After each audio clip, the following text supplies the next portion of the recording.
Hi guys, high বন্ধু। নমস্কার। তোমরা কেমন আছো সবাই? আশা করি সবাই ভালো আছো।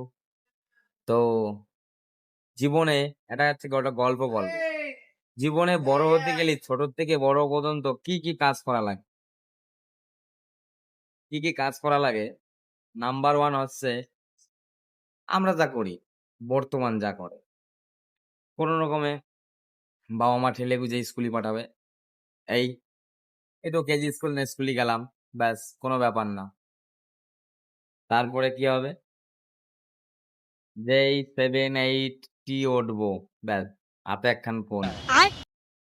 হাতে একটা ফোন। ফোনের পরে কি? ফেসবুক, ইউটিউব, ইনস্টাগ্রাম, ভিডিও বানাও। বাড়ি বসে বসে গেম খেলো, বন্ধুদের সাথে গেম খেলো, এই খেলাধুলো। বাড়ি যদি একটা মা কয় কাজ করতি, তা আমি পারবো না, আমার সময় নাই। এই তো এখনকার ছেলেপেলে যা করে। হুম। তা হলো এরকম যদি করি আমরা, আমরা আমরা জীবনে কোনোদিন মানুষ হতে পারবো বলো ভাই? হুম। জীবনে মানুষ হতে গেলে এইসব কিছু করা যাবে না। জীবনে মানুষ হতে গেলে করতে হবে কি? নিজের লক্ষ্যটারে ভালোভাবে খেয়াল করতে হবে যে ও কি করতেছে। আমি ওর পিছন পিছন ঘুরবো। ওরকম ঘুরে কোনো লাভ হবে না। জীবনে মানুষ হতে গেলে এখনকার দিনই মানুষ হওয়া বহুত কষ্ট ভাই। মানুষ হওয়া অত সস্তা না। চাকরি তো দেশে হবেই না। শুধু চাকরির আশায় বসে থাকলে কি হবে? পড়াশোনা করতে হবে, শিক্ষা দীক্ষা নিতে হবে। তো যদি পড়াশোনা করে শিক্ষা দীক্ষা নাও, তুমি যদি চাকরিও না করো, তা তোমার ভিতরে যে শিক্ষা আছে, সেই শিক্ষাটা নিয়ে তুমি অনেক কিছু করতে পারবা। বিভিন্ন কোম্পানি আছে, বিভিন্ন অনেক সমস্যা আছে। ব্যবসা করো।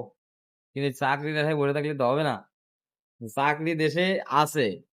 আর চাকরি আছে কিরা বলেছে? চাকরি তো আছেই। চাকরি অবশ্যই আছে। এখন তুমি যদি মাধ্যমিক যদি ঠেলে গুজে পাস করো, তা তুমি একটি কলম মাধ্যমিক বানান করতে পারো না।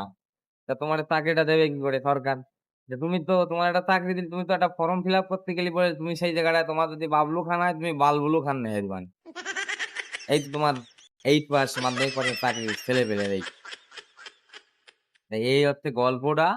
জীবনে বড় হতে গেলেই সঠিক পথে সঠিক নিয়মে বড় হওয়া লাগবে।